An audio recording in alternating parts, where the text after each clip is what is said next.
Selamat sore semuanya.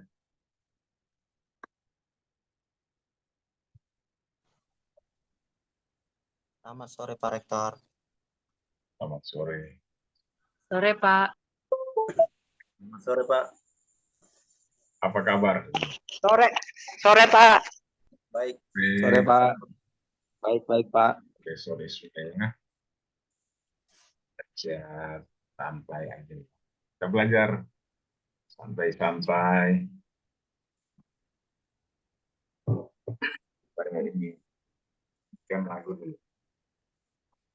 Dengar suara saya? Dengar Pak.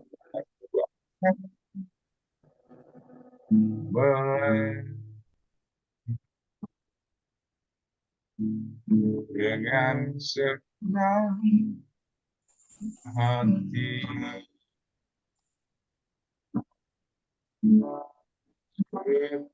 Bapa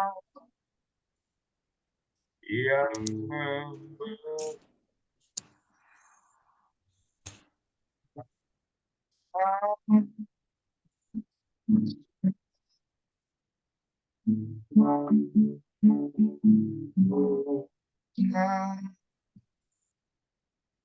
memuji dengan seluruh jiwa dan raga karena ku menyembah sebagai korban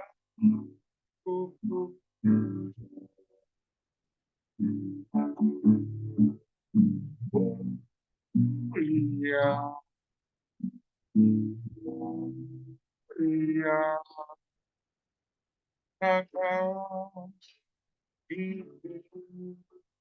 kau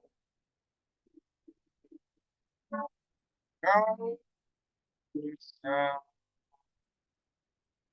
berkuasa karena semua pada menuju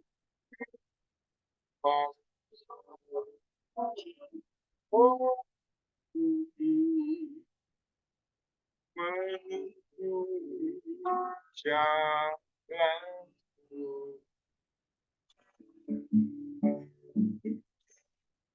dan Tuhanmu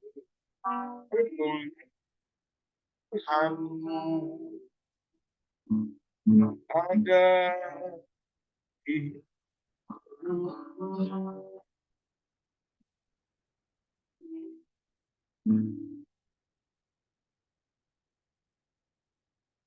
Bacalah satu masuk dalam doa. Bukan.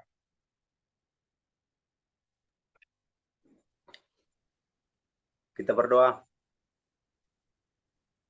Kembali Tuhan, kami mengucap syukur atas berkat Tuhan sepanjang hari yang Engkau sudah tolong dalam kehidupan kami. Hingga sampai pada sore hari ini Engkau pertemukan kami kembali, siswa, untuk belajar, mengajar.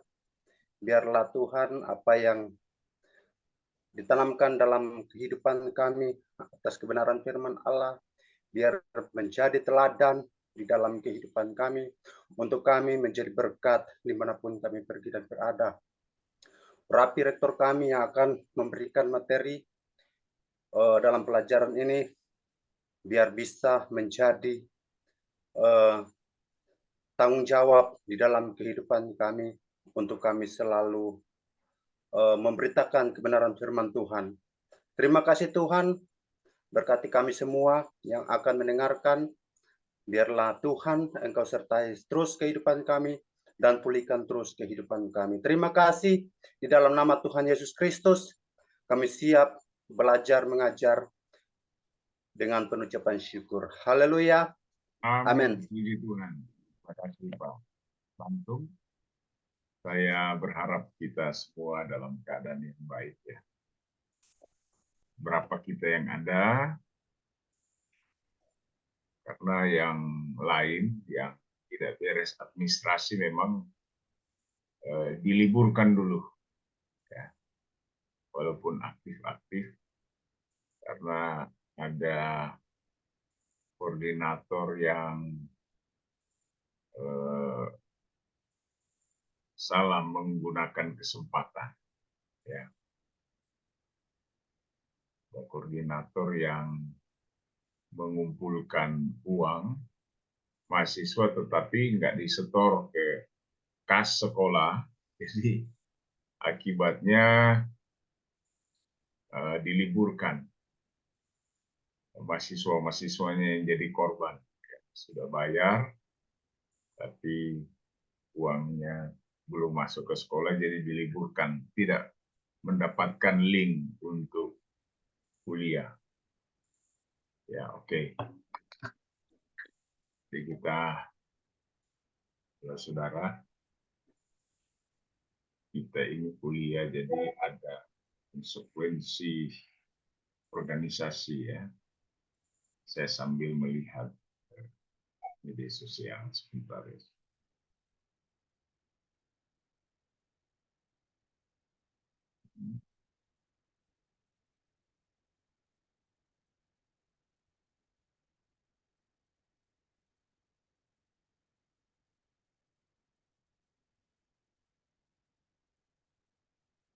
Mata kuliah ini adalah mata kuliah yang sudah saya sering ajarkan, mungkin di antara saudara-saudara juga kelas yang ada sekarang. Terima, sudah mengikuti kuliah, tapi nggak apa-apa kita mengulang, juga mengulang-ulang yang sudah dapat, tapi ada yang belum. Makanya dasar daripada pergerakan pendidikan yang ada, belajar itu kan harus diulang, melatih, mengajar, membimbing, dan mengulang-ulangi. Itu bagus. Jadi saudara, kalau sekolah punya waktu, maka strategi yang saya pernah sampaikan, strategi ekspositori itu dipaparkan. Jadi berulang-ulang kali. Satu mata kuliah itu saya mau katakan kepada saudara, kalau 2 SKS itu 16 kali pertemuan. Ya, kali 100 menit. Ya, 16 kali. Jadi kali 2 jam. 16 kali kali 2 jam. Jadi ada 100 menit gitu ya. Saudara, bentar saya sampai ada kelas yang tidak sempat. Saya harus cek sebelum take off. Saya cek dulu kelas-kelas ya. Takutnya ada kelas yang belum.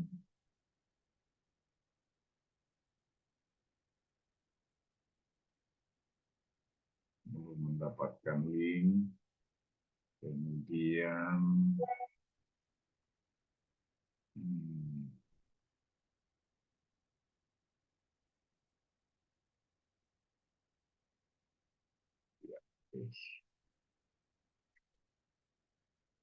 ya, saudara,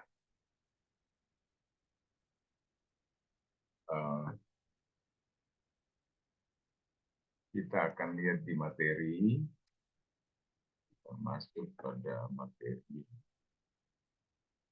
pendidikan, saudara, seperti itu ya. Jadi nanti tujuan ini kita belajar filsafat ilmu adalah bagaimana kita menggunakan penalaran kita, bagaimana kita memakai logika kita, berpikir kita untuk mencari pengetahuan. Ya. Oke, Bapak Ibu sekalian, kita akan masuk dalam materi pemaparan saat ini. Jadi filsafat ilmu.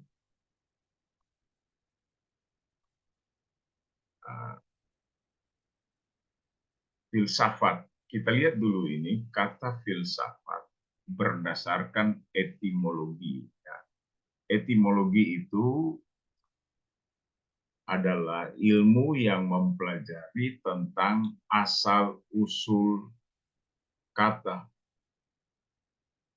Saudara perhatikan, etimologi adalah ilmu yang mempelajari tentang asal-usul kata. Jadi dari mana kata itu berasal awal mulanya. Ya. Kadang kata itu terdiri dari atau dibentuk dari dua kata. Kemudian ada sejarah, story-nya, orang menelusuri dan mempelajari tentang satu kata itu. Oke, kita lanjut.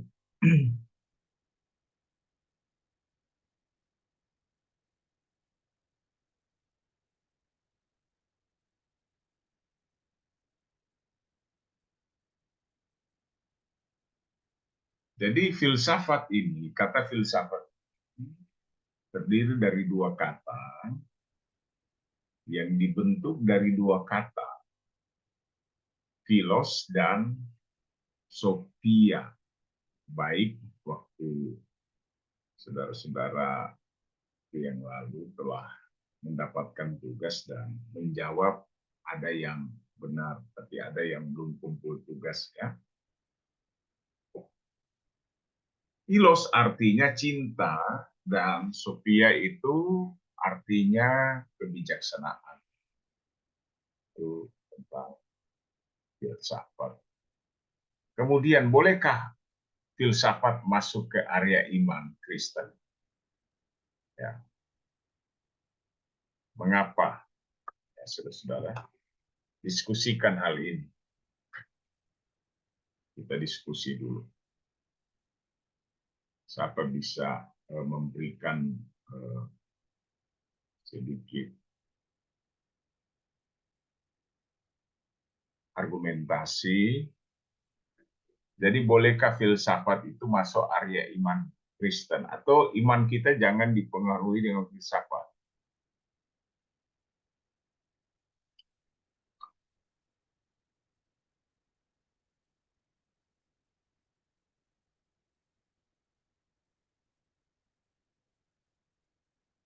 Saya pelan-pelan aja ya.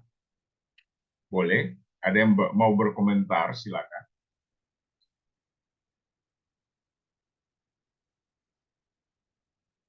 Saudara nanti mau jadi wartawan, cari berita, membuat kesimpulan, menyusun kata-kata, saudara harus ada sebuah proses berpikir, sebuah proses penalaran, bernalar, ya, untuk mendapatkan satu pengetahuan. Ini. Jadi penting sekali bagi kita agar kita tahu bagaimana tata cara atau sistem berpikir, cara berpikir, mencari pengetahuan. Nah, ini kita belajar di filsafat ilmu. Ya. Bagaimana kita mencari pengetahuan itu, menyimpulkan sesuatu, mencari data, dari data. Karena saudara-saudara akan mendapatkan penugasan dan membuat tugas. Ya. Nah, sedikit kita lihat tentang filsafat ini tentunya kalau berbicara mencintai kebijaksanaan yang orang Kristen miliki adalah landasannya firman Allah. Kebijaksanaan yang orang Kristen dapatkan adalah dari kebenaran firman Allah itu sendiri. Ya, saudara. Jadi antara filsafat dengan iman Kristen memiliki korelasi, hubungan timbal balik. Artinya, filsafat itu yang berisikan kebijaksanaan, hikmat, kepandaian, ya, aturan-aturan, dalil-dalil, hukum-hukum, semuanya itu dalam batasan kekristenan, dalam batasan kebenaran Alkitab, dalam batasan dikaios atau aletheia dalam bahasa asli, bahasa Yunani itu. Arti dari kebenaran itu.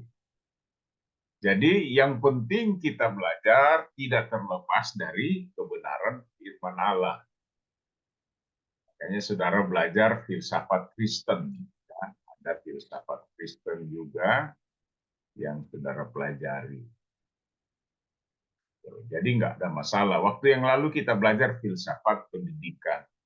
Jadi filsafat yang berkaitan dengan pendidikan dari story, dari paham-paham yang ada, dan tokoh-tokoh pencetus kita telah pelajari. Jadi kesimpulannya, ketika ada persoalan, pertanyaan tentang bolehkah filsafat masuk ke area iman Kristen, ya boleh.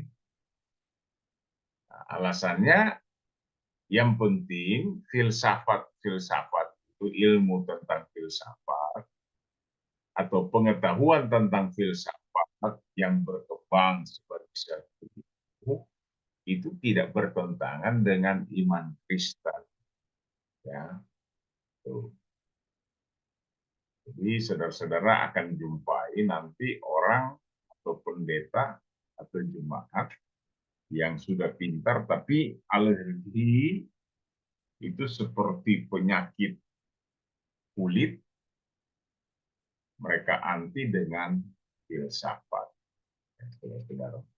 Tapi bagi saya, mungkin saudara akan sepakat dengan saya bahwa saya tidak melarang filsafat atau kita belajar filsafat. Yang terpenting adalah kita belajar filsafat di dalam batasan keselamatan atau dalam batasan iman Kristiani. Ya, gitu.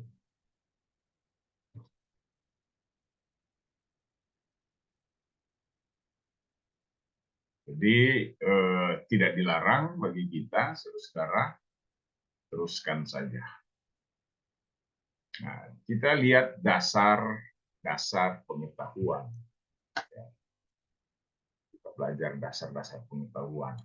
Karena saudara belajar Alkitab juga, Alkitab itu sebagai pengetahuan.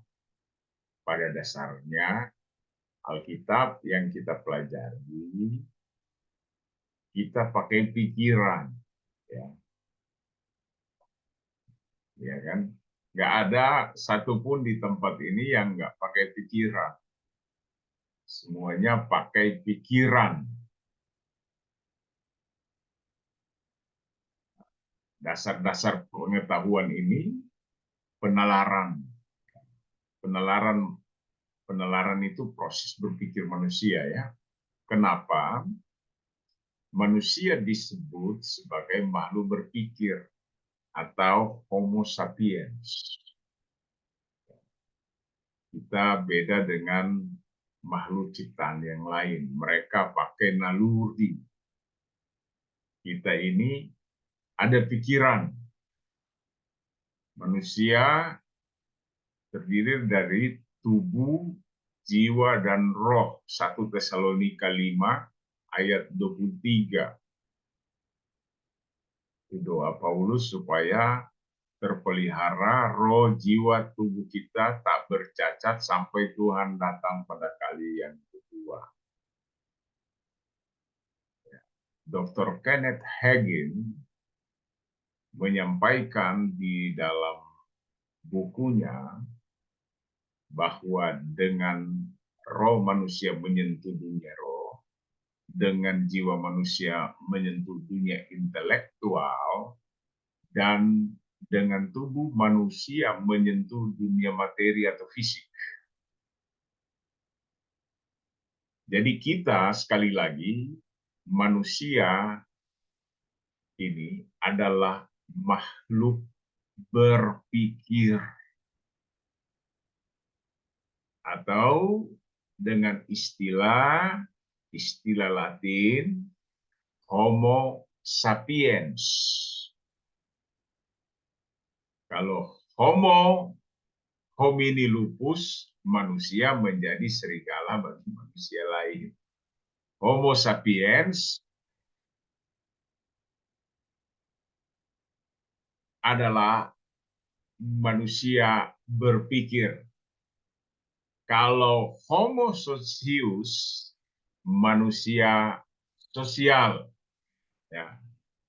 Kita juga disebut sebagai manusia yang memiliki sosial. Ya. Siapa ini? Rifka Novita, jangan coret-coret. Tahu tuh bisa coret. Kamu lagi bikin apa itu? Rifka Novita. Ya. Oke, kita lanjut. Mengapa?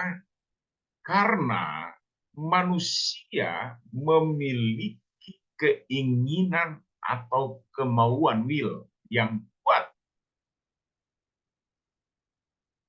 mengetahui sesuatu, ya. Dia mempunyai kemauan atau will, keinginan yang kuat untuk mengetahui sesuatu. Ini menunjukkan pada apa yang disebut dengan tripotensi manusia. Ya, tripotensi manusia. Ini saudara perlu tahu di dalam diri manusia kita ini ada cipta akal pikiran. Ya, cipta akal pikiran itu rasional, ada rasa perasaan, emosional, dan karsa, keinginan, kemauan.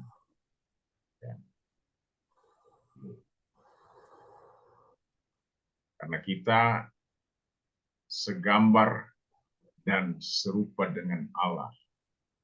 Kejadian pasal 1 ayat 1, pada mulanya Allah menciptakan bumi, 26 sampai 27. Baiklah kita menciptakan manusia menurut gambar dan rupa kita. Ayat 27, maka diciptakanlah manusia menurut gambar dan rupa Allah. Ya, jadi manusia adalah gambar Allah. Homo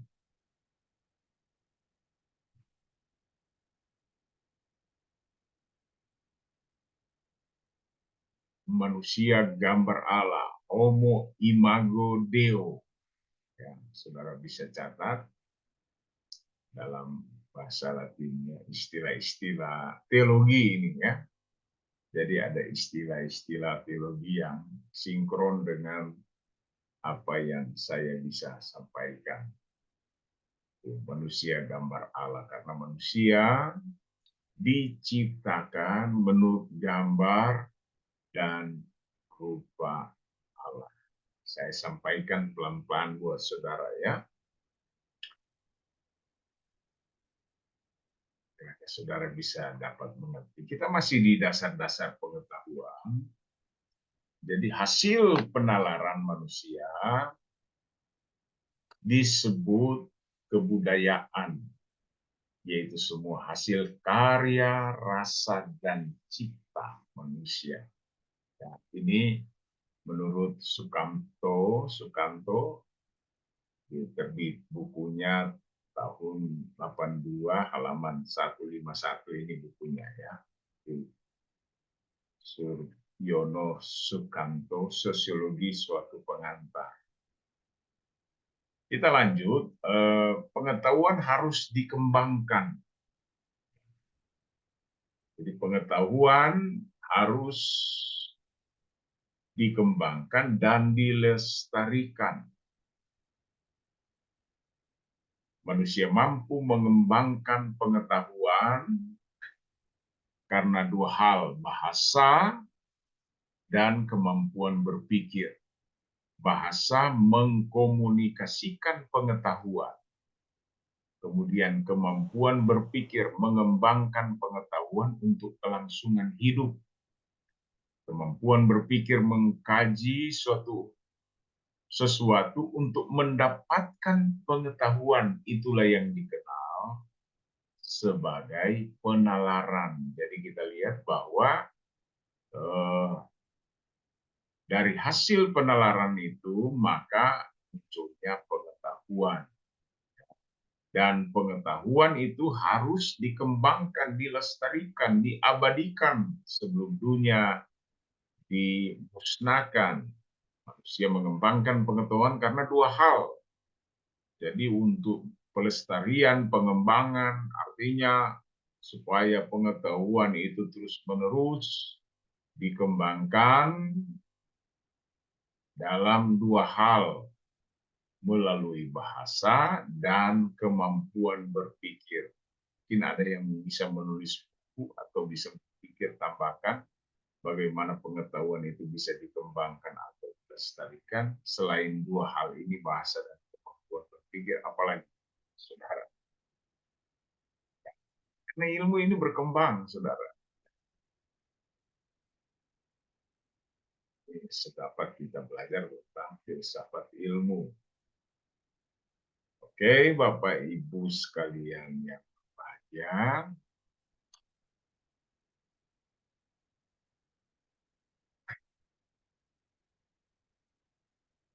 Ada pertanyaan sampai di sini? Ada pertanyaan, saudara-saudara?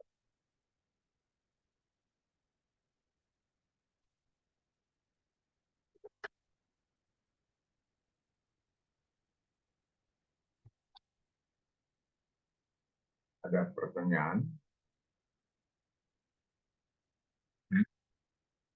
Saudara, ada pertanyaan sampai di sini?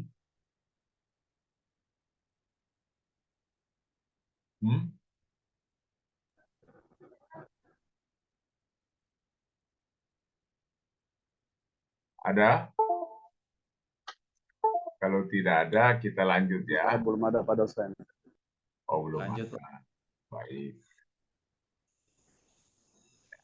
Punya saudara tidur ya.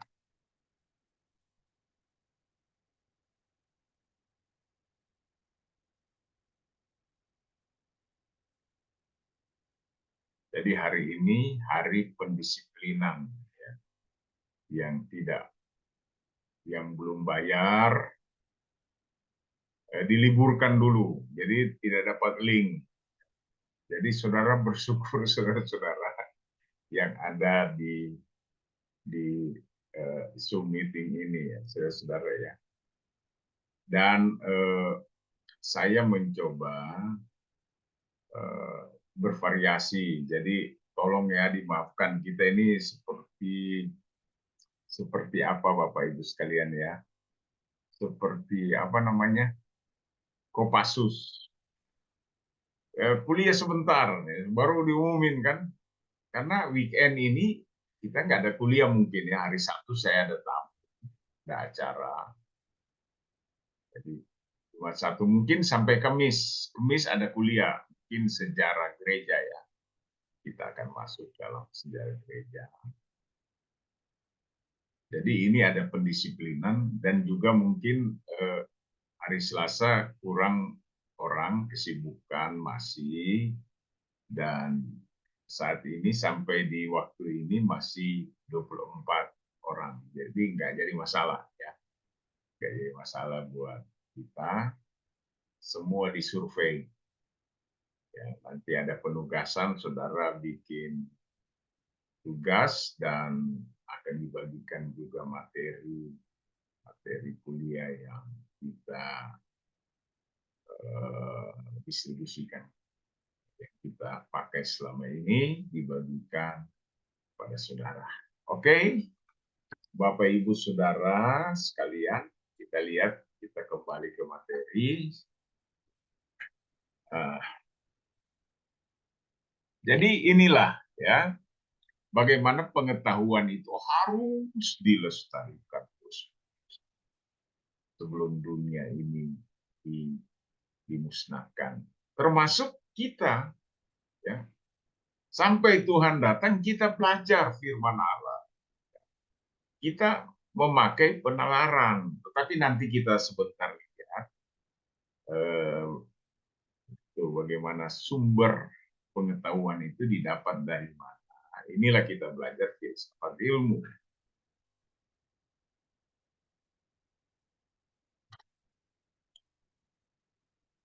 Saudara, kita lihat hakikat penalaran.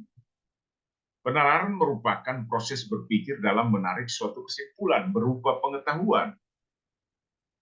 Jadi, untuk mendapatkan kesimpulan atau munculnya teori-teori baru, harus melalui penalaran yang merupakan proses berpikir dalam menarik suatu kesimpulan. Ya. Kita lihat, proses berpikir itu punya kriteria atau ciri tertentu, yakni logika. Satu, logika. Setiap bentuk penalaran mempunyai bentuk logikanya sendiri. Maka penalaran disebut juga sebagai proses berpikir logis. Makanya ada orang katakan itu nggak logis. Oh, itu logis. Ya. Artinya masuk akal atau tidak masuk akal. Tentunya kita jangan ngomong yang tidak masuk akal. Beda dengan iman. Iman atau mujizat, hasil mujizat. Itu di luar dari dimensi logika. Itu sudah tidak logis, tetapi dapat dipercaya karena hasil dari karya supranatural atau mujizat. Yang kedua, analitik. Ya, tidak semua kegiatan berpikir itu berdasarkan pada penalaran. Jadi ada hasil pengetahuan tetapi tidak melalui penalaran. Selain itu bisa dengan perasaan dan intuisi untuk dapat pengetahuan. Ya, dia timbul seketika di hati orang, ya. Dalam perasaan seseorang dia dapat pengetahuan. Tuh, aku nggak boleh pergi lah ke sana. Dia nggak pakai berpikir kan. Aduh, perasaanku nggak enak. Ya. Ini ada hal yang mau terjadi, ada yang mau datang, kan? Kadang saudara begitu dan terjadi kadang, ya. Itu nggak pakai penalaran. Nah, menarik kesimpulan berdasarkan perasaan dan intuisi kategorikan sebagai proses berpikir non penalaran. Ya. Tapi kembali lagi, berpikir analitik adalah bagian dari penalaran. Oke, lanjut ya. Itu perlu mendalam. Saudara-saudara, logika adalah pengkajian untuk berpikir secara sahih. Logika, ya. Jadi adalah pengkajian untuk berpikir secara sah. Logika. Kalau di luar logika, itu sudah dimensi lain lagi. Dimensi non-logika. Ya, non-logis atau non-logika. Kalau kita lihat, ini Aristoteles, tahun 384 sampai 322 sebelum Masehi, before of Christ, tentang berpikir yang secara ilmiah, yang membicarakan hal bentuk-bentuk pikiran itu sendiri, yakni pengertian, pengembangan, dan penalaran, dan hukum-hukum menguasai pikiran itu. Jadi kita lihat Aristoteles ini terkenal dengan bapak masternya pengetahuan, ya, sumber pengetahuan. Ya, jadi tentang berpikir yang secara ilmiah yang membicarakan hal-hal bentuk pikiran itu sendiri, yakni pengertian. Jadi ketika orang berpikir itu akan membicarakan hal bentuk-bentuk pikiran itu sendiri yang disebut dengan pengertian, ya, pertimbangan dan penalaran dan hukum-hukum yang menguasai pikiran itu sendiri. Itu menurut Aristoteles. Jadi batasan logika di sini adalah pikiran. Kalau sudah di luar jangkauan berpikir, nah, itu sudah tidak termasuk logika. Itu dalam buku Hadiwiono 91 halaman 460. Berpikir dilaksanakan dengan perantaraan pengertian-pengertian. Tiap pengertian berhubungan dengan benda tertentu. Maka tiap pengetahuan adalah penggambaran kenyataan.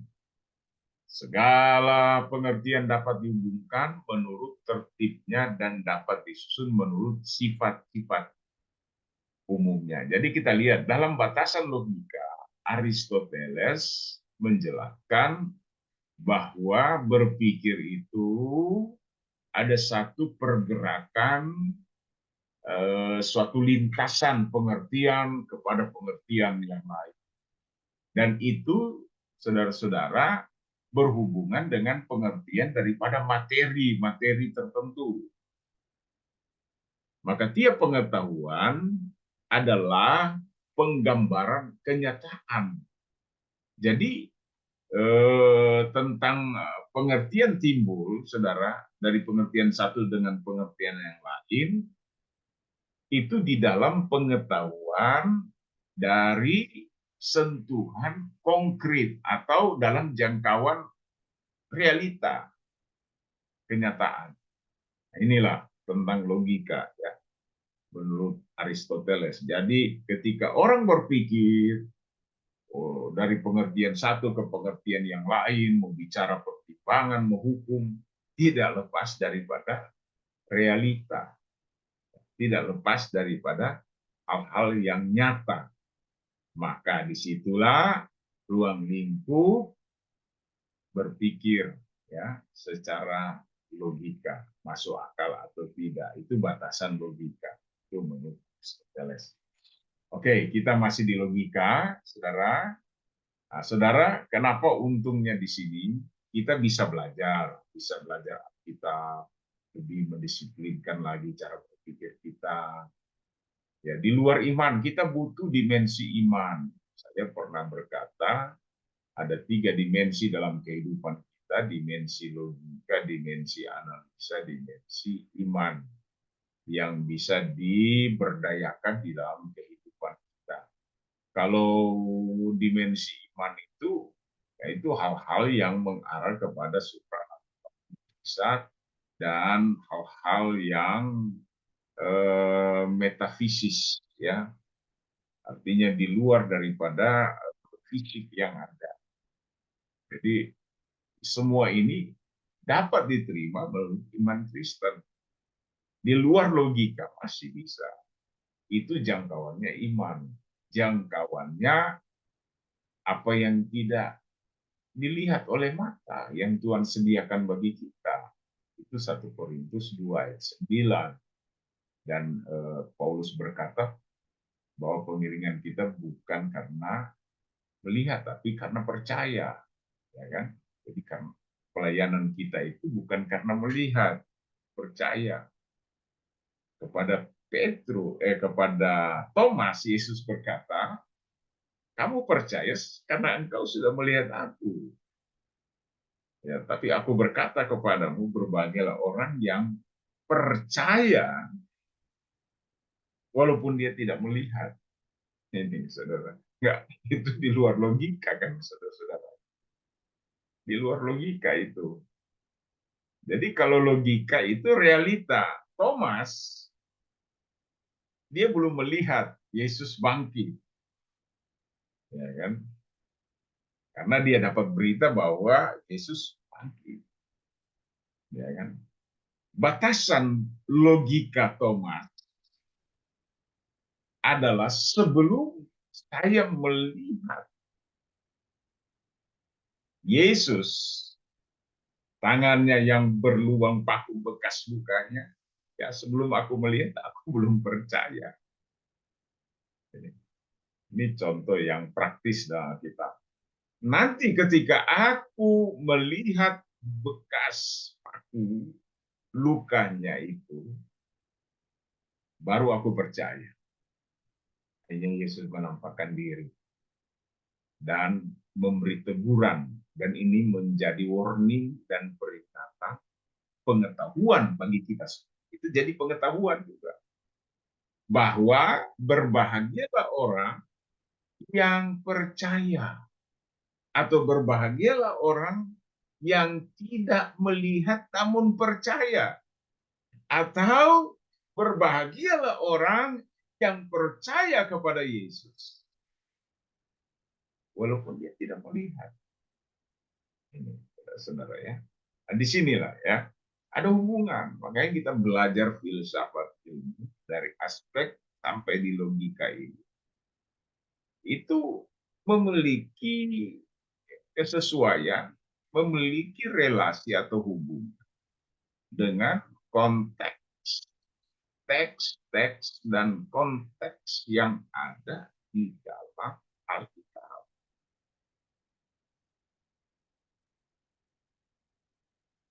Nah, kita lihat ini pengertian yang umum disebut kategori, yaitu ya ini pengertian ya, tentunya pengertian yang umum ya kalau kita belajar dasolen dasein, saudara-saudara, apa yang menjadi ketentuan umum dan apa yang menjadi harapan. Muncul masalah tidak sesuai harapan karena apa?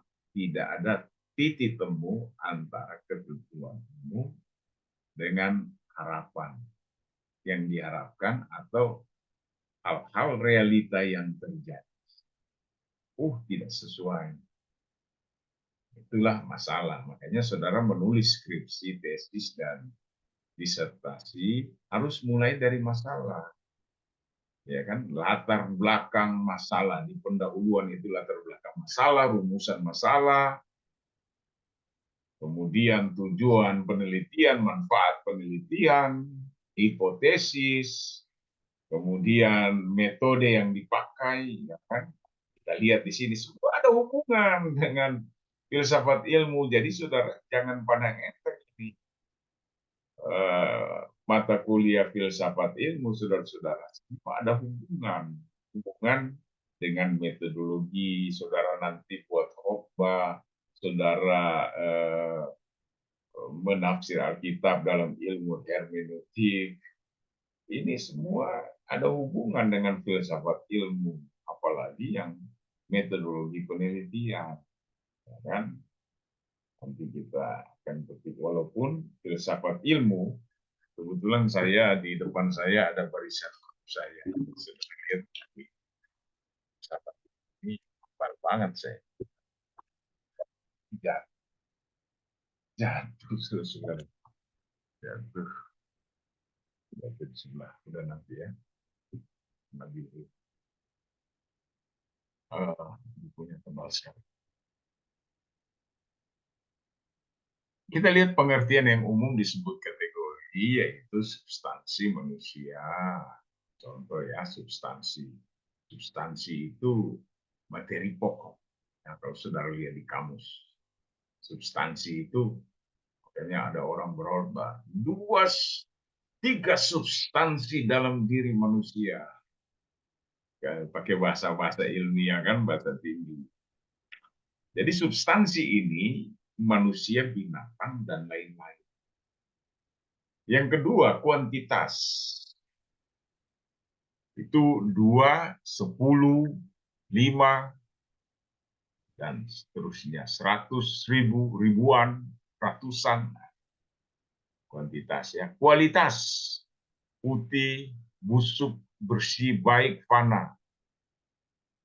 Ini yang kita lihat Aristoteles mengemukakan bahwa berpikir itu dari pengertian satu kepada pengertian yang lain. Makanya ada di dalam tulisan-tulisan, saudara-saudara. Ya.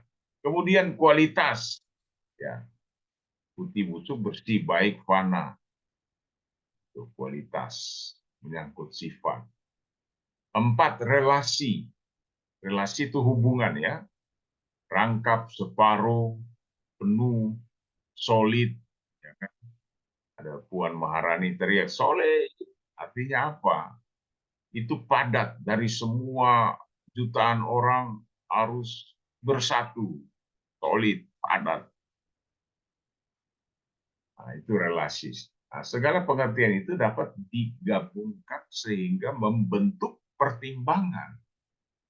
Contoh, ini contoh ya, ketika digabungkan yang di atas ini, saudara-saudara lihat di atas ini, ya, ketika dibangun contoh ya, pengertian manusia substansi digabungkan dengan pengertian fana, kualitas. Ya. Keduanya membentuk suatu pertimbangan. Ya kan? Pertimbangan digabungkan untuk mendapatkan penyimpulan. Penyimpulan adalah penalaran. Gitu ya. Dari dua pertimbangan dilahirkan pertimbangan ketiga yang berbeda dengan kedua pertimbangan sebelumnya. Tuh. Ya, saudara-saudara. Jadi yang di atas ini pengertian 1 sampai 4 ini pengertian yang masuk kategori ini apa. Misalnya pengertian manusia digabungkan dengan pengertian kualitas. Ya, jadi manusia itu fana, semua manusia fana. Contohnya ini. Logikanya manusia adalah fana. Budi adalah manusia. Dan budi adalah fana. Ini, saudara ya. Ketika kita berkhotbah, kita mengajar, jika kita ngomong kan ini dari pengertian satu kepada pengertian yang lain. Kayak saya ini kan, saya menjelaskan tentang filsafat ilmu. Dari satu pengertian kepada pengertian yang lain. Cara menyimpulkan ini disebut silogisme. Ya. Silogisme, uraian penutup, silogisme terdiri dari 3 bagian. Dalil premis mayor, dalil khusus premis minor, dan kesimpulan. Ini ada contoh lagi. Lebih jelas, manusia adalah fana, itu premis mayor. Budi adalah manusia premis minor. Budi adalah fana. Itu kesimpulannya. Dalam kita menulis pun demikian, saudara ya. Tuh. Makanya ada hubungan dengan menulis artikel metodologi penelitian, menulis khotbah, menulis artikel, menulis lain-lain. Ketika kita menulis, saudara, maka dari satu pengertian kepada pengertian yang lain. Kita bisa belajar filsafat ilmu, itu sebabnya inilah sumber ilmu, sumber pengetahuan sebagai seorang ilmuwan.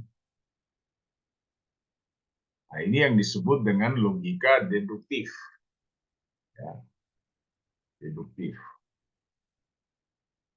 Dua cara penarikan kesimpulan dalam logika itu induktif, berpikir sinkretik, artinya menggabungkan dari pengertian-pengertian yang ada, dari premis-premis yang ada, baru kemudian ada silogisme atau penarikan kesimpulan. Penarikan kesimpulan dari hal-hal yang itu untuk menjadi kesimpulan yang bersifat umum. Tuh. Ya, jadi misalnya, di Riau itu ada duren, enak rasanya. Lampung duren tidak memiliki duren, tapi tidak seenak di Riau. Tinggal ditambah-tambah. Di Medan duren. Nah, itu jadi induktif, menggabungkan, maka ada penyimpulan. Kesimpulannya apa? Bahwa di Pulau Sumatera terdapat banyak, di Pulau Sumatera menghasilkan banyak durian. Nah, kita lihat contoh lain ini. Contoh.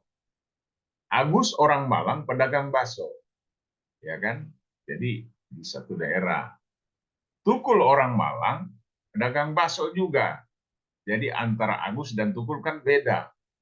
Tetapi mereka itu pedagang bakso. Nah, ada silogismenya di bawah.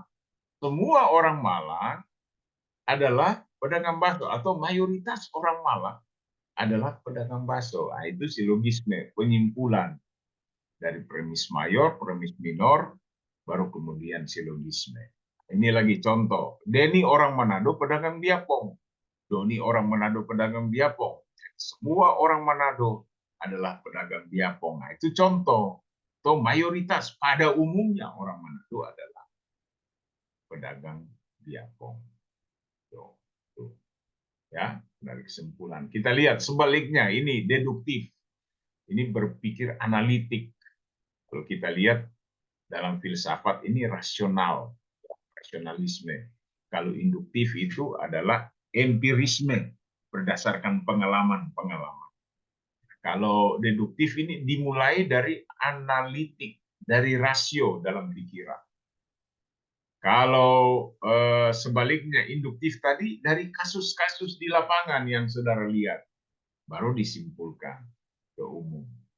Ini sebaliknya, deduktif, menarik kesimpulan dari hal-hal yang bersifat umum menjadi kesimpulan yang bersifat khusus. Contoh, manusia adalah fana. Ya kan? Tadi saudara. Tapi ini adalah deduktif, rasio. Muncul, manusia adalah fana. Ini pengertian. Budi dijumpai di lapangan. Manusia budi tentunya adalah manusia. Jadi disimpulkan, ya, silogisme ini simpulannya atau konklusi. Jadi budi adalah fana. Ya. Tuh. Kemudian lagi contoh berikutnya, semua burung dapat terbang. Perkutut adalah burung. Jadi perkutut dapat terbang. Ya, selesai itu. Ini contoh yang memang saudara butuh penghayatan pelan-pelan, makanya saya suka berulang-ulang. Kalau ini 2 SKS mau 16 kali juga nggak jadi masalah. Ya, saudara 2-3 kali ikut kuliah juga nggak apa-apa, walaupun diulang-ulang. Ada yang mau ditanyakan juga, bagus. Ya. Jadi ini ada manfaat. Nah, kita lihat dulu ini intinya. Inti juga kita belajar filsafat ilmu, bagaimana kita harus tahu sumber pengetahuan. Ya, sekali lagi sumber pengetahuan.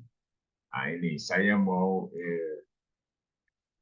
dengan saudara berdiskusi. Mungkin ada yang bisa sekalian saya lihat jam juga ya, saya lihat jam. Ya, masih bisa lah sekitar 10-15 menit ke depan kita akhir. Nah, coba saudara diskusikan bagaimana dapat pengetahuan. Coba dulu. Ini filsafat, jadi berpikir. Gak apa-apa, ngomong aja, saudara-saudara. Ya. Bagaimana dapat pengetahuan?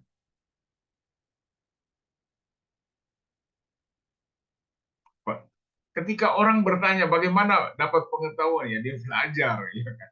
Dia kuliah, gampang-gampang kan, saudara-saudara. Bagaimana pengetahuan? Oh, dia orang dapat pengetahuan itu karena dia melihat, ya kan? Mendengar. Mendengar. Lagi, apa lagi? Bagaimana dia dapat pengetahuan? Baru nanti Mencoba. apanya? Mencoba. Dia mencoba, artinya eksperimen itu. Ya, mencoba, percobaan-percobaan. Lalu dia berpikir. Nah, dia berpikir, nah deduktif itu. Kalau percobaan tadi, saya langsung kaitkan dengan tadi dulu ya. Cara berpikir, deduktif dan induktif. Kalau dia berpikir, Putri Anilase berarti itu metode berpikir deduktif. Kalau Pak Mendengar. Theophilus, itu empirisme. Oh, entar dulu, jangan dulu sebut, karena kita jumpai tiga sumber pengetahuan. Itu termasuk di metode induktif. Nah, ini mesti membedakan, tahu membedakan ya.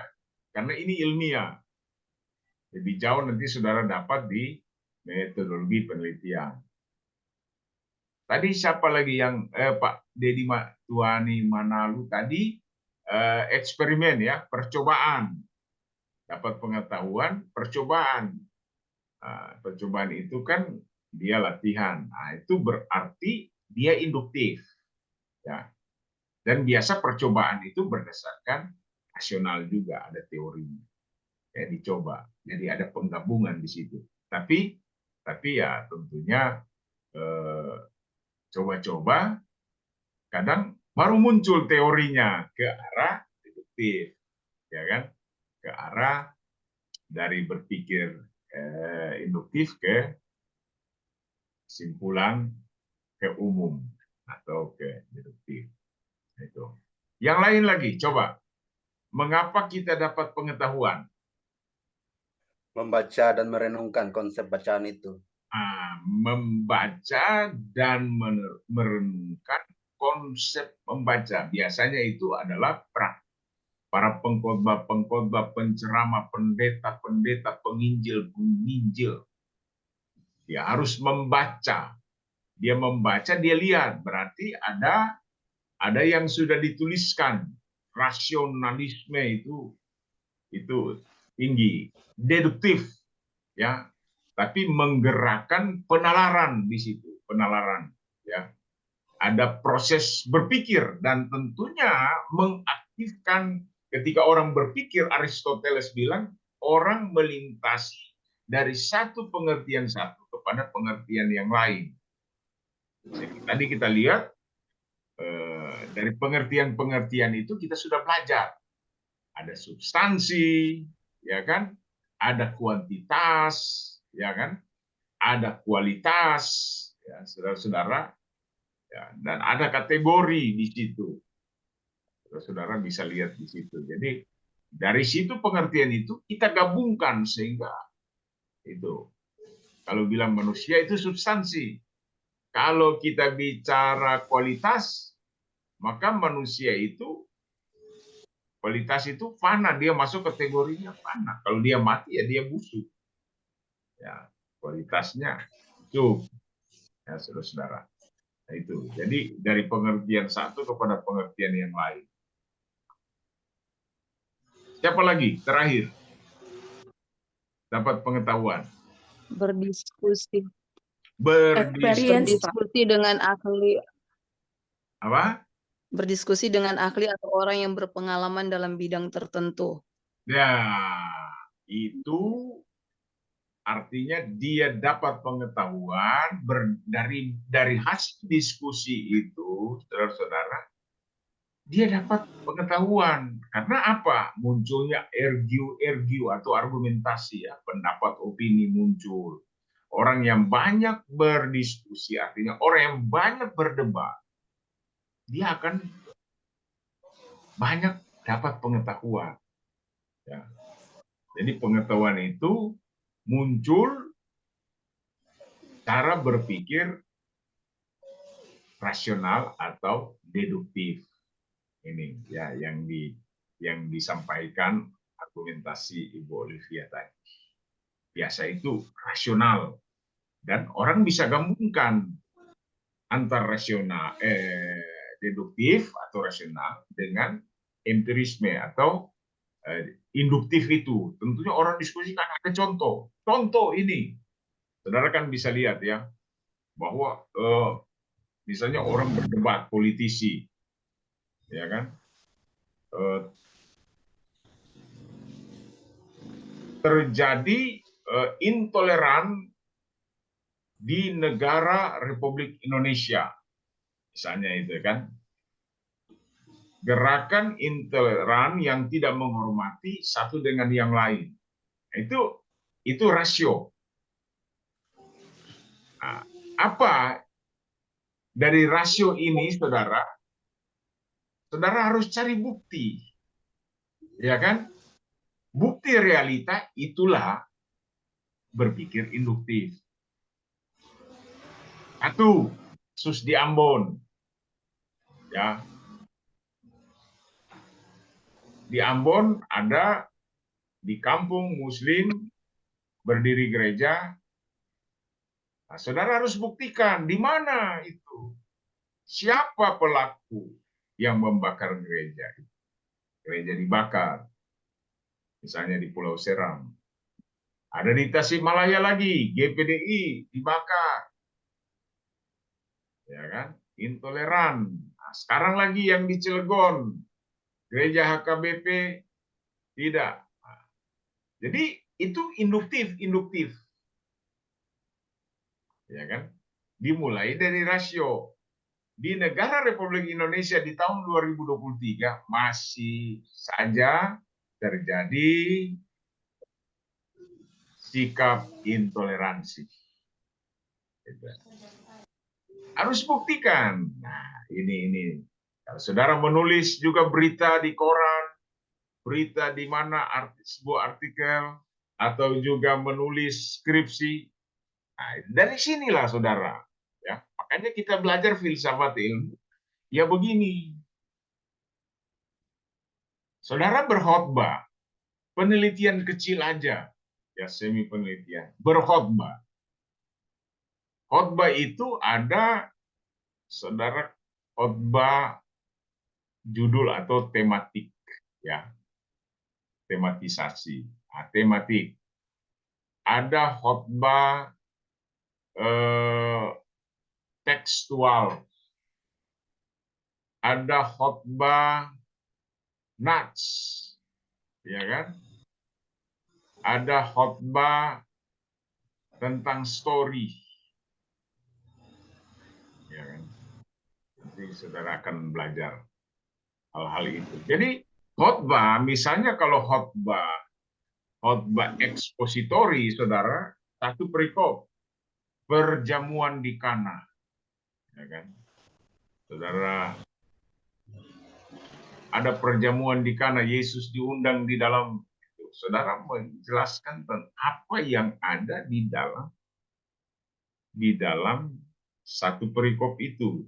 Biasanya satu perikop itu ada inti biografi atau sebuah cerita, ya, sebuah cerita satu keluarga, satu tokoh yang saudara ulas, ya, itu tentunya peristiwa-peristiwa yang ada di situ, tetapi ada alegori, saudara pakai rasional, berpikir deduktif juga kan dalam sebuah kiasan gambaran. Peristiwa yang ada di situ. Kalau saudara khotbah tentang judul atau tematik, khotbah yang memiliki judul, misalnya ketaatan membawa berkat, itu adalah judul rasional. Saudara, ini berpikir deduktif muncul di judul saudara. Saudara kombinasi harus buktikan dengan berpikir induktif atau empirismenya apa? Ketaatan Abraham, Kejadian pasal 12 menceritakan ketaatan yang membawa berkat. Abraham, dia tinggal di Ur Kasdim ketika menerima panggilan Allah untuk pergi ke satu negeri yang dia tidak tahu. Melawan logika manusia, tetapi dia percaya. Dia taat saja. Panggilan Allah untuk dia keluar dari negerinya, dari sanak saudara, dari rumah ibu bapaknya. 3 hal aspek ini bukan dosa, tetapi dia tinggalkan itu, dia pergi. Nah, ini bukti yang saudara, bukti-bukti di otentik di dalam Alkitab yang saudara jelaskan. Kemudian ada ketaatan siapa juga? Perjamuan di Kana. Itu bukti ketaatan pelayan-pelayan. Cedok dan bawalah, perintah Yesus. Bayangkan, air diambil, dicedok, dibawa, masih dalam bentuk air. Tapi terjadi perubahan mujizat yang luar biasa. Air biasa menjadi air anggur. Dan manisnya itu tiada duanya. ya kan? Yang dikerjakan Yesus. Dan disinilah ketaatan melahirkan atau menghasilkan mujizat Allah.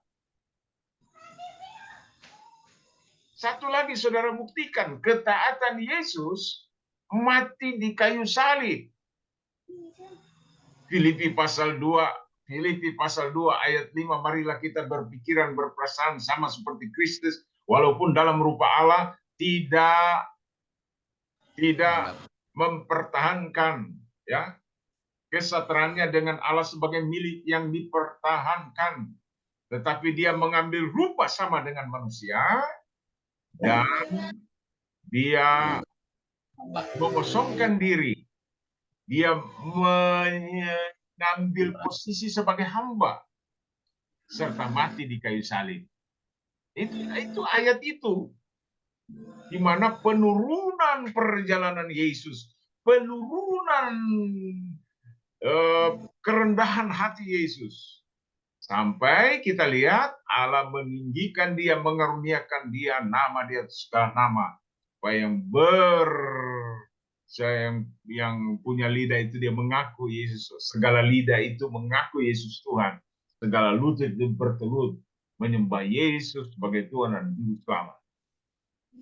Jadi kita lihat ada apa? Hasil daripada ketaatan Yesus, maka kita lihat keselamatan bagi kita semua. Dia ditinggikan, dia menjadi Tuhan, ya, dia disembah, dia dimuliakan, dia diakui, ya, dengan lidah orang mengaku Yesus itu adalah Tuhan. Orang menyembah dia dengan segala lutut. Ya. Jadi siapa yang mau merendahkan diri, dia mau taat seperti Yesus, dia akan ditinggikan. Barang siapa yang meninggikan diri, dia akan direndahkan. Siapa yang merendahkan diri, dia akan ditinggikan oleh Allah. Ada amin? Amin. Amin. Kita lihat dulu ini ya, saudara-saudara, sumber pengetahuan. Kita lebih lanjut lagi. Ya, bagaimana mendapatkan pengetahuan? Satu, empiris. Ini satu. Yang kedua, rasio. Ada hubungan juga dengan tadi contoh-contoh kita sudah.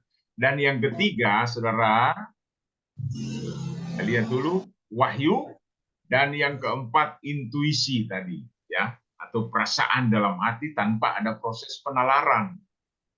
Berpikir tanpa penalaran. Di sini ya, kita lihat pertama empirisme ini, kaum empirisme Bacon, ya, Thomas Hobbes, John Locke, David Hume, beranggapan persentuhan indrawi dengan fakta konkret adalah sumber pengetahuan, karena fakta adalah penting dalam kehidupan. Pengetahuan ini didapat melalui induksi. Nah, jadi tadi empiris sudah dikasih contoh oleh beberapa kawan-kawan mahasiswa tadi, ya kan? Tapi yang tadi bilang ada percobaan, ada yang membaca, dia lihat, pengamatan itu yang disebut observasi. Makanya dia wawancara. Saya berada di ruang saya, di kantor saya ini ada televisi, ada meja, susunan buku. Ini lebarnya 3, panjangnya 4. Nah, itu pengamatan, dapat pengetahuan. Kita bisa tuliskan pengetahuan dengan bahasa dan pikiran. Tentunya tulisan. Mungkin tadi pengetahuan dilestarikan perlu ada penulisan atau penelitian ya yang dilestarikan. Jadi pengetahuan bertambah-tambah, kita bisa tambah. Yang kedua, rasio. Rasio ini kaum rasionalisme yang tadi kita sudah lihat berpikir itu secara analisa ya. Descartes, René Descartes, Pascal, Spinoza, Leibniz beranggapan bahwa budi atau rasio menjadi pangkal pengetahuan. Jadi inilah orang berpikir dari dalam pikiran, dia tanpa melihat kenyataan bisa muncul pengetahuan. Aliran ini menjadi tonggak munculnya zaman modern ditandai pesatnya kemajuan ilmu pengetahuan. Istilah lain zaman modern adalah zaman pencerahan, zer aflarum. Pengetahuan ini didapat melalui deduksi. Rasional juga berpikir bersifat abstrak, lawan konkret. Nah, ini ya, Dia abstrak, lawan konkret. Konkret itu induktif, saudara. Jadi di sini kita kenal dengan istilah cogito ergo sum. Aku ragu-ragu, aku sanksi, aku berpikir maka aku ada. Tolong jangan hidupkan, di mute ya, jangan ada yang kebuka itu. Selanjutnya, wahyu. Nah, ini penting, ini berkaitan dengan kita, maka kita dapat pengetahuan. Pengetahuan yang berasal dari pewahyuan dari Tuhan, kebenarnya selalu diukur dari iman seseorang. Ini sifatnya transendental. Transendental artinya dari luar, ya, dari luar fisika, dari luar bumi ini. Dia bisa muncul, kita dapat, biasanya yang kita percaya dengan iman, Tuhan kita, dia wahyukan. Kita dapat pengetahuan. Biasa orang bernubuat, orang menulis, ada pengalaman-pengalaman spiritual bersama Tuhan. Dia ungkapkan dalam tulisannya, dia ungkapkan dalam nubuatannya. Contoh, manusia satu kali akan mati. Pengetahuan itu didapat manusia melalui wahyu, karena tidak ada orang tahu kapan dia akan mati dan alasan kenapa dia harus mati. Nah, saya lihat ada agama-agama yang selalu bikin takut. Kemudian agama-agama yang menjanjikan sesuatu yang enak-enak. Kadang nggak masuk akal menurut iman Kristen. Silakan mereka menjanjikan hal-hal yang tidak masuk akal itu. Seolah-olah bikin sedap telinga. Sehingga menarik banyak orang-orang ikut agama mereka. Kita sampaikan saja apa yang ada dalam kitab. Jangan berlebihan. Ya. Tapi ada juga pendeta kita. Karena jemaat tanya, dia sayang anjing di muka bumi ini. Apakah hewan peliharaan kita akan sampai ke sana surga? Waduh, dia jawab, ada juga ya, anjing juga kita, ternak kita yang kita sayang. Kayak saya punya toke, saya punya gecko ini, ada 2 ekor, indah sekali orange. Ya, saya pelihara itu dan itu saya tidak akan bawa ke sana. Ya, khusus itunya aja.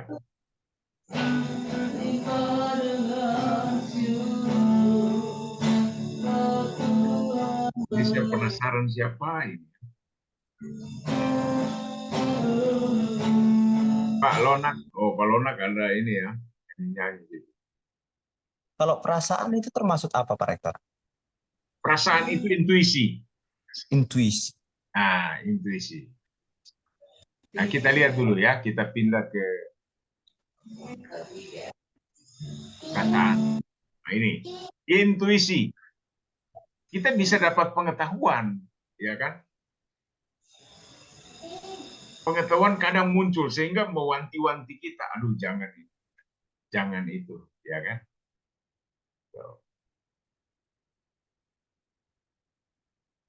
Mungkin ini hati nurani yang disebut suneidesis. Ya. Pengetahuan yang didapat tanpa melalui proses penilaian tertentu disebut intuisi. Ya. Ketika kita menghadapi masalah pelik, tiba-tiba mendapatkan jawaban begitu saja. Ya. Biasanya kita dalam keadaan yang tenang, damai. Ini juga disebut suara hati. Ah, itu kan, suara hati. Hati nurani, suara hati, suneidesis itu. Menurut Maslow, psikolog ini, dia seorang psikolog, intuisi sebagai pengalaman puncak peak experience dan intelijensi tinggi menurut Nietzsche. Oke. Mungkin saya tibakan di sini aja. Kita sampai di sini dulu, saudara-saudara. Karena saudara ada kegiatan-kegiatan lain. Nanti kita sambung. Atau saya teruskan aja karena sudah mau selesai. Ini teori koresponden, kriteria kebenaran ya. Jadi kriteria kebenaran pernyataan adalah benar jika materi pengetahuan yang dikandung pernyataan itu berhubungan dengan objek yang dituju oleh pernyataan tersebut. Contoh, ibu kota negara adalah Jakarta. Ya, itu sesuai. Jadi jika ada pernyataan ibu kota negara Cibinong berarti itu salah. Ya. Kalau ibu kota Kupang apa? Tapi kalau ibu kota Kupang itu Surabaya salah. Itu berarti tidak benar. Jadi kebenaran itu ada kriteria. Yesus adalah juru selamat. Nah, itu kebenaran. Jadi kalau orang bilang Yesus itu bukan juru selamat, Yesus itu bukan pembawa terang, Yesus itu bukan gembala yang baik, nah itu berarti bukan, tidak masuk kriteria kebenaran. Di sinilah kita belajar filsafat ilmu. Ada penyesatan yang oke. Nah, kriteria kebenaran, teori koherensi Plato. Nah, sesuatu pernyataan itu dianggap benar jika pernyataan itu bersifat koheren atau konsisten dengan pernyataan sebelum. Jadi ada bertalian. 5 tambah 3 sama dengan 8. Ya, pernyataan dari sebelum pertama yang dianggap benar, maka 6 tambah 2, 8. 4 tambah 4, 8. Pernyataan dan kesimpulan yang ditarik adalah koheren dan konsisten. Nah, ini dia benar kriteria walaupun caranya berbeda. Gitu kan? Misalnya Pak Frans Lonak mau ke Jakarta melalui Surabaya. Dari Kupang, Pak Frans harus ke Bali, Surabaya, baru Jakarta. Ya kan? Benar. Tapi Pak Frans juga bisa dari Bali, dari Kupang ke Lombok, dari NTT ke Lombok, kemudian ke Semarang, baru kemudian ke Jakarta. Nah, itu bisa benar juga. Ada yang benar, ya ada yang agak kurang benar. Pak Frans mau ke Jakarta, harus ke Australia. Itu tidak sistematis. Australia tanpa ada keperluan, mau satu tujuan tapi tidak sistematis. Itu artinya non efisien namanya. Jadi kurang benar, kriteria kebenaran kurang menyentuh, ya. Oke, kriteria kebenaran itu teori pemaknaan pragmatis. Itu dilihat karena bersifat, dia berfungsi, berguna, ya, bagi kehidupan, baru disebut benar. Itu ya, contoh ya. Kalau tidak, sudah. Ini didasarkan pada kenyataan bahwa secara historis pernyataan ilmiah yang sekarang dianggap benar mungkin suatu waktu tidak lagi demikian. Contoh, sekarang teori A dianggap benar, tahun depan muncul teori B yang dianggap benar, maka tahun depan teori B yang dianggap benar dalam suatu hal. Jadi itu ilmu ya, dia berfungsi sendiri. Oke, sampai di sini dulu kita.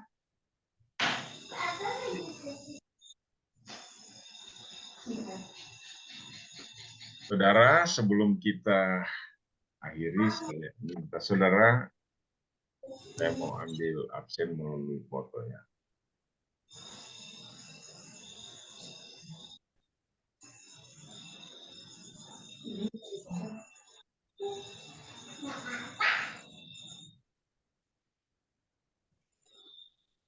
Buka foto saudara.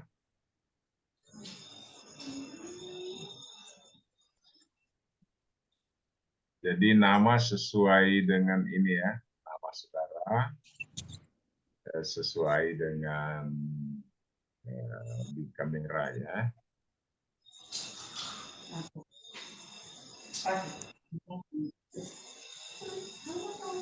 Oke. Tuhan Yesus memberkati kita semua dan kita akan berjumpa mungkin hari Kamis. Kamis kita akan kuliah selanjutnya. Oke. Kalau Theophilus Adikusuma dari mana? Dari Riau, Rektor. Oke. Kalau Pak Charles Rantung dari mana, Pak? Masih di Papua ya? Sering masuk hutan beliau. Baru balik dari barat. Nah, pantas enggak dengar-dengar. Oke. Kita akan tutup pertemuan kita. Mohon doa nanti akan disampaikan oleh Pak Frans Lonak. Pak Frans.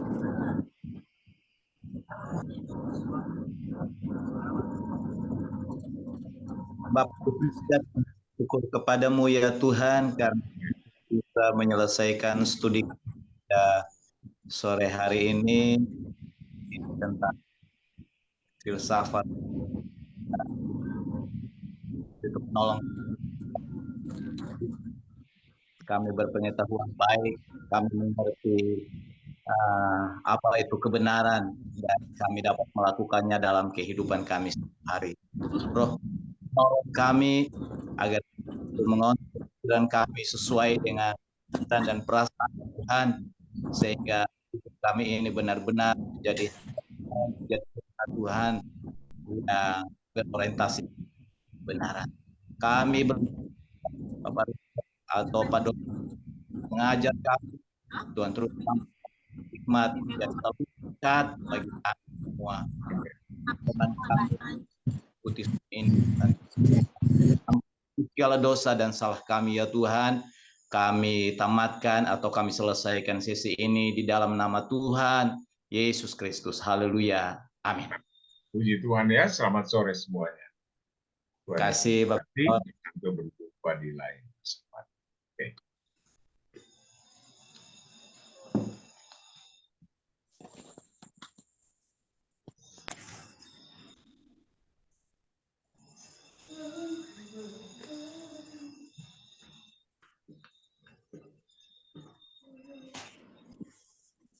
Tapi harus minum obat gigi. Udah dong.